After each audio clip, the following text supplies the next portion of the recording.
conscious. They know, or they can decide how they want to be remembered. You believe that, or you just want to believe that? You have the option to decide how you will be remembered, really. But you see, the pressure from Nigerians now is beginning to work. The days are gone when you just being a leader, people will be clapping. Today, people can actually... I've had recent, in fact, a governor of a state, somebody sent an SMS and abused the governor of a state 2 weeks ago. I knew it. I had an idea. The days, and the governor was weak. He realized the mistake he committed, or I don't want to use the word brother, the errors he committed, and was now telling his commissioners and other advisors, how did we get ourselves in this mess? And that person, surprisingly, I learned, the governor picked the phone and called that person, and the person answered and said, if you want, send people to kill me and eliminate me. You see, pressure is coming from Nigerians. Then the leaders themselves have known that, have now realized that if they don't sit up and do the right thing, very soon they will be consigned to the dustbin of history. Because we, as I speak to you today, even among Nigerian leaders, I'm telling you, there are some whom, if they have the opportunities today, they will want to right the wrongs they have committed. They are already there seated. They just don't know what to do. They have, regardless of the memoirs they prepare for themselves, but they have a negative memoir waiting for them and for posterity.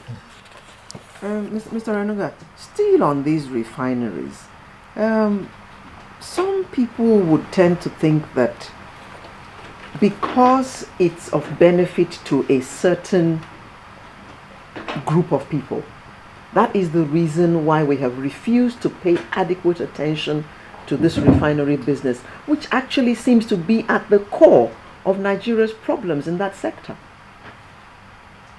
Yeah, thank you for that.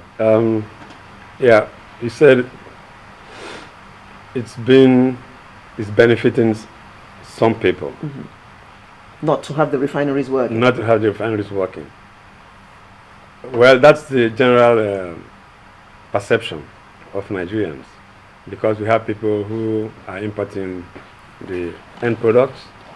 We buy at their own prices, especially in some states where regulation is not really working. Some people pay more than the pump price right now, and so to that extent, we can say some Nigerians are actually benefiting, and we have seen also from the report on the fuel subsidy crisis. We saw how much money we've been spending on subsidizing fuel prices, and how much money we have not been able to account for in this business. But coming to the real point, I think we are getting to a stage today where we have to take the bull by the horn and decide whether we want to build a nation or we want to continue the way we are. Definitely, I don't think we really want to continue the way we are today. And that means we need to sit down together. The PIB is already addressing some of those issues, because part of it is to deregulate the downstream sector, which of course includes the refineries, and let people invest. Because what are we saying? Many years ago, we had there were licenses given out for refineries, about 21 of them. The question you ask is, so what happened? Some people went for those licenses at that point, thinking it was something they could take advantage of, get it because they had some connections in high places, and could sell it off to others. That was actually what happened. People were actually taking these licenses and looking for buyers. And today, where do we find ourselves? We find ourselves in a situation of stagnation. Nothing has moved. So all we find is continuous rehabilitation of the existing refineries. And I read in the Rivado report, 30% performance. Though sometimes they tell us it's 50, but nobody has ever told us anything about 50. So where are we expected to go from here? We need to deregulate. I think it's time we need to do it. deregulation in the sense that we need to allow serious people to come forward and say, we want to invest in building refineries. Let government just sit back and sit down with these stakeholders and say, what are the issues you can foresee? Because the government's business is to just create regulations, create the law, the enabling environment for these investors to come in. Right now, you can be sure that what is keeping everybody away is just the same reason the PIB has kept exploration activities at bay. Nobody in the last 5 years, apart from one multinational company that has done, that is still investing, even though people ask the question, what do you see in this country that you are so confident, even without PIB, that you are just investing? Others are saying, sorry, we need to know where we put our money. We have options. We can go somewhere else. There is competition for this money. So we don't have to stay in Nigeria if the law is not attractive enough. So you need to sit down with stakeholders. Even with the PIB, the Honorable just said there will be public hearing. You need to talk to the people who are directly affected or who will be directly affected. The oil and gas producing companies, they need to be convinced that this law, not just passing the PIB, it is also that you will stand by the final law, the clauses that are approved after the public hearing. Because we have a tendency in this country, I'm sorry to say, that we don't have serious respect for agreements. And that we have seen several times. So even if an investor says, I want to come in and invest in your refining sector, you have to convince him that once the law will not change, not because we have a new minister or we have a new president or we have new members of the National Assembly, they come up to say, oh, we don't think this thing is good for Nigeria. We want to change it. Or we need to look for other avenues.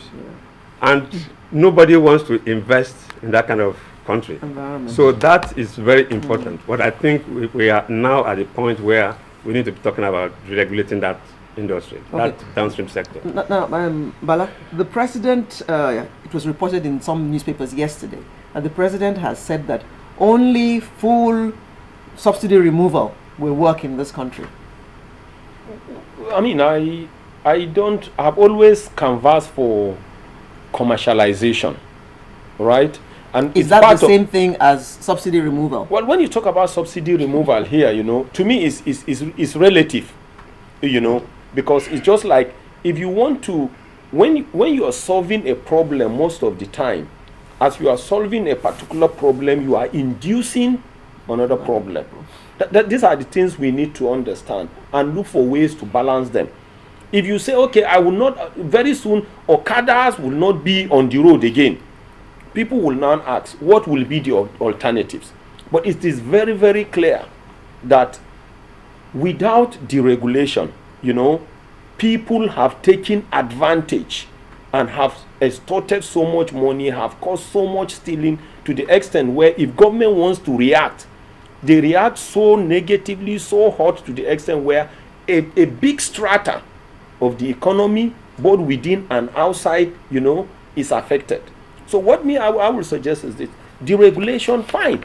Put the necessary template in place. Create the necessary awareness. Come up with a time frame within which these things are going to be achieved. When people set records, when people set standards, whether today we talk about Brazil, Petrobras, it just, all these things happened very recently during the time of, Lula da Silva. But we know that there have been great leaders like the Lee Kuan Yews of Singapore, the Sun Tzus of China, and many of them that were visionary. What people do is this: you plan generationally and you think generationally. If you say you want to deregulate this sector, fine and good. But the question is, within what time frame?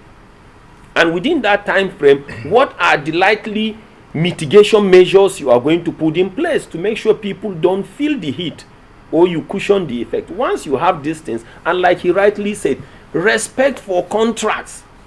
It is very known all over, especially in the international pedestal, that Nigeria has no integrity when it comes to respect for contracts. If you put that in place, you can at the same time have contracts with Nigerians as far as deregulation is concerned. Just respect the terms of the deregulation and people will follow you and support you.